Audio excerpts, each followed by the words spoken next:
All right, tool prep. Here is the engine kit that I got off of Amazon, and here is how I'm going to do some stuff. In my other video on the 997, I go into a lot of detail on why I'm doing this, but I got a 23 millimeter socket here that this seems to fit into pretty well. I got some sandpaper connected to a drill because I have to thin this down so it'll fit through the piston skirt, through the hole where the wrist pin is going to go. I talk a lot about why in the other video, so I'm just going to sand that down right now. All right, just for fun, I took my bank 6 or cylinder 6 piston and vapor honed it so you could see what it actually looked like when it came out. Yep, this one had some pretty bad bore scoring going on. The rings are very interesting. But anyway, I took it apart so that I could take the wrist pin out and the circlips out so that I can practice inserting them with the tool in a minute, and also to help measure this guy. So he's nice and sanded down and he fit really nice into here. And it turns out that the wrist pins are exactly the same size. So once you have it fitting through the old one, it's going to fit through the new one. I tried it just to make sure. Of course, you have to put it through the side without the clip in it already. But yeah, so this is what the stock ones look like. And I don't know if I'm going to be able to show this without actually having them touch, but that is how much bigger this piston is than my stock one. It is giant. So for my other tool prep, this tool where you insert the clips, this silver part up here came pre-lubed with this one. So I cleaned that off with some brake cleaner. Make sure this end is facing up, and I'm going to epoxy this onto here like we did with the last tool. It's actually Conrad's tools, so these are my tools. So that's why I am having to re-prep them like we did before. Because when you insert this in and pull it out, if this thing gets caught in your engine and pops off, it's gonna suck. Ugh, that stuff kind of stinks. So I tried to make sure to wipe down all of the residue that came out of the crack while it was still wet, so that it does not add to the girth of this thing, so it still fits in the assembly hole. All right, well, I was told never to use one of these piston compressors, these generic ones that are adjustable, because the rings on here are very small and fragile compared to a lot of pistons, and I will break them using that thing. So went out to Amazon, found this bad boy from ARP. 102 millimeters is 4.016 inches, and this is the closest I could find. So I got one that's a tiny bit larger, so it'll still fit through here. Jake says this one should work, so I'm gonna go ahead and put this one into cylinder 6. You can see the cylinders are 4, 5, 6. 4 is the closest one to the hole where you put the tool in. So you have to start at the furthest one. So you get this piston in, and the tool can reach all the way through to help us put the wrist pin and clip in for this one. And then you come over to here, and then you come over to here. Again, I'm gonna put a lot more detail in the 997 video, but we do need to add our wheel over here so that we can have enough torque on this to rotate it now that we have some pistons in bank 1, and we're gonna have to rotate it to a specific top dead center position for the rod, starting with bank 6. So this rod has to be all the way at its lowest travel, and let me show you how to do that. Got my original crankshaft pulley here and the bolt, and just vapor honed it because why not? Why not have brand new looking parts? Even though I think I have another one of these in the kit, a different one that I'm going to be using, but you have to use your stock one for this procedure because it's got your top dead center hole in it, and more importantly on this one, it has the U5, U4, and U6 marks on here, and that's what we are gonna need for this next procedure. So you got a little notch there. You line up with this one, that's how you know it's in the right place. So make sure it is marked because we're not going to tighten this and you don't wanna be going off driving somewhere. So this giant bolt here is a 22 millimeter, so we're just gonna go past hand tight. Once it starts moving, it's gonna move, and we are just about to move it. So we have to find the hole that says U6 for under 6, so it's at the opposite of top dead center for cylinder 6.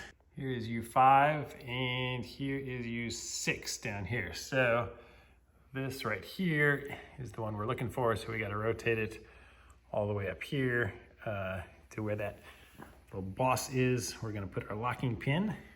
So I'm just gonna rotate it until it gets up there, lock it into place. Just have to make sure your chains don't get bound up, and you have to make sure that your rods don't get caught. So if something is bound up, it's one of those two things. So stop, don't force anything, and get everything in position. As I start getting close, mine has a little notch on the other side of it, so you can see how close you're getting there. And then you just look in the hole. And when it's lined up, you take your little pin that comes with it and put it in there. And it should be easy enough to just turn with the one hand right now and find the pin. So if you've never done this before, you can see the pin is through there into that boss. And if we come look over here, you can see that that rod is all the way at its lowest point of travel, and that's where we need it to install this piston. Now that we have it in the right position, I'm just gonna remove that pin. Per Jake, makes this travel a little, if needed, to line things up. All right, last chance to make sure these are properly cleaned. And then we are going to lubricate inside the rods where the connecting pin is gonna go. We're also gonna lubricate the inside here where the pin is gonna slide through to make sure there's no interference when we insert it. Then we're gonna use our special lubrication to lubricate the actual bore itself and the skirt and rings of the piston. As I was lubing the inner things of these, check this out. That is how balanced these pistons are. Just a tiny weight shaved off to make it a perfect balance. And again, the laser etching here. All right, last time to check our rings. Make sure the bottom ring with the blue pieces there are not overlapping, that they're butted up against each other. Make sure that your top ring and middle ring here are 180 degrees apart from each other. And make sure that when you install this thing, the side with the clip already installed is to your right. If you're at the engine this way, on the far side away, the side closest to the tool opening is where it's going to go in, and if you've done it right. Also, the larger, whatever you call those, indentation things up there for your valves are going to be at the top for your intake. Your smaller ones are your exhaust on the bottom. So it should face in this direction. So we should have a pin installed in there. Make sure that is in there before you put this in. Ask me how I know it sucks if you don't do that, especially if you get lazy and wait until the last one to forget that and you have no way to extract it. So go check out my other video for more details on this, but you can see that's lubricated in there. I got my skirts and side skirts and inner wall and ring compressor all lubricated in there. So now I'm going to place this into my ring compressor and install it. I'm gonna make sure this thing is all the way seated tight against the cylinder, and then start tapping.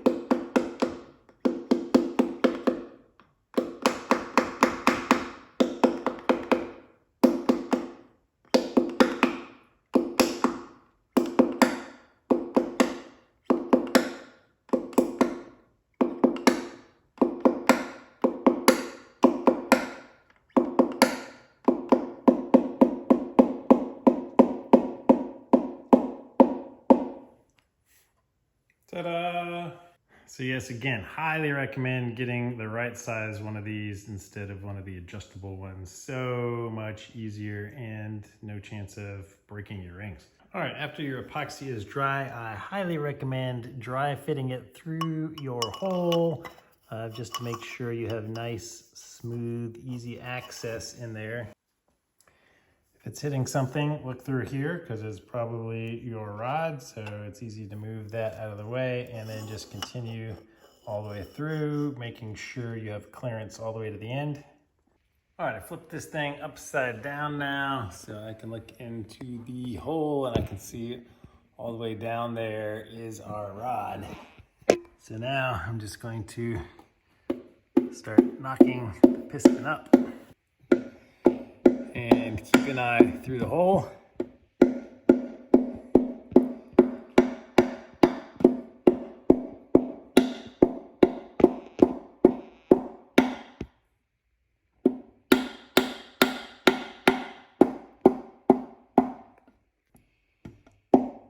And I should eventually see the piston skirt start coming up.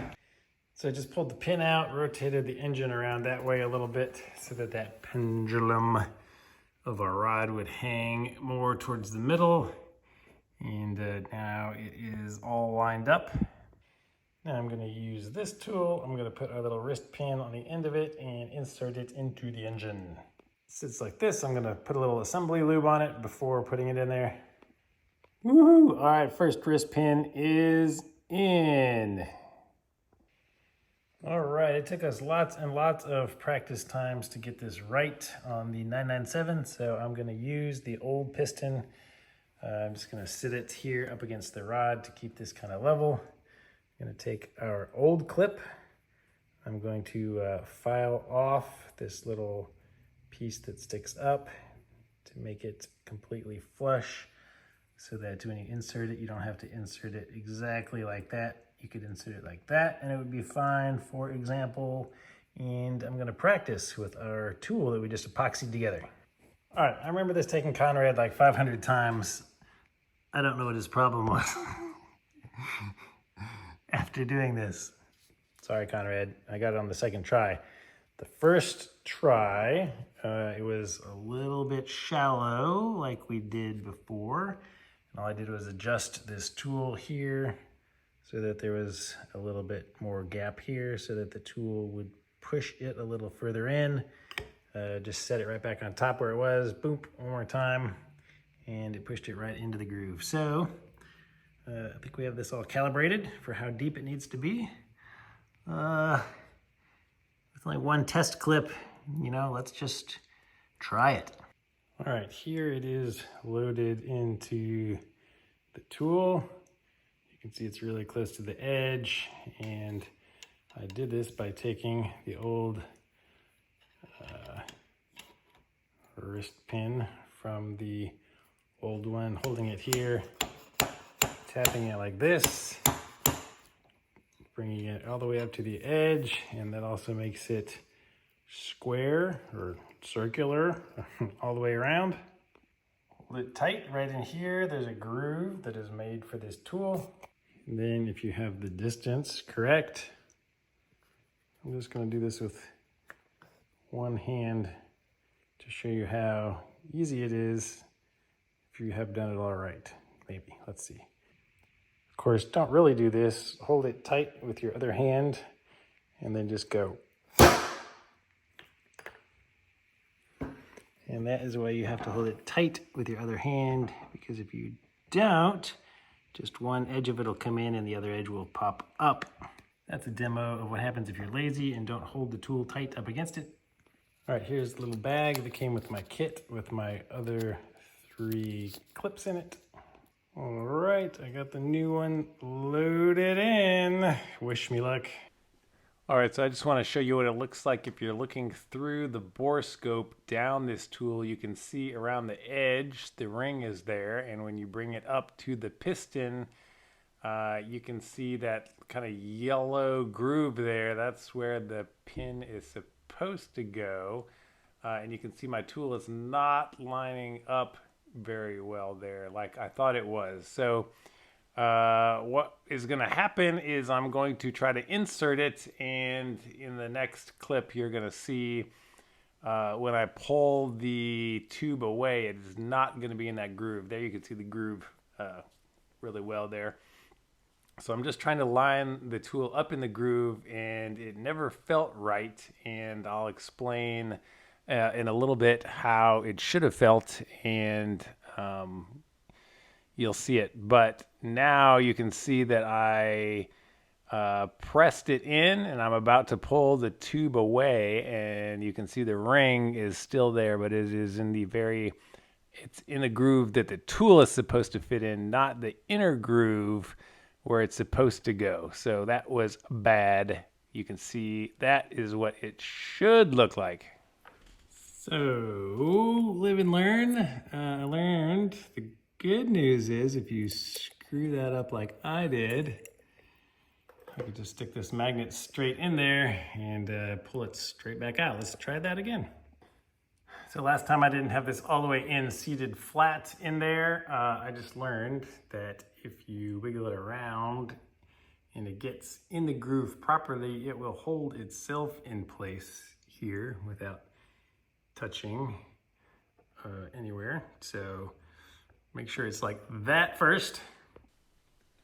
So this is the video of me after doing it a second time. I'm pulling the tube away, and you can see clearly right there that the ring is in the correct clip, and everything went well on piston per cylinder 6. So we have a success. It's really not as hard and daunting as you would think the first time, because like I showed you, if you do mess it up, unless it pops out and flies somewhere in the engine, chances are it's going to be sitting right there and pretty easy to grab. We are done with U6. Let's move on to U5. The other thing Jake points out is it's okay to turn this left and right a little bit in order to find the happy place for this, but for me it looks like I found it again. It is holding itself up. My little tip that I just came up with is to actually once you have this thing adjusted so it's the right depth, put a little paint mark here and here in these two locations, because while you're playing around with this thing, this is loose and it can spin around and it could get all off. This way it helps you line it up and know where you had it. Oh yes, sweet, sweet success. All right, the very last step is, since mine is a special build with a bigger crank, they had to drill this out, so I have a slightly different piece. You should have a plug that has a crush washer and like a 8mm bolt or something like that. Mine has this special thing with an O-ring.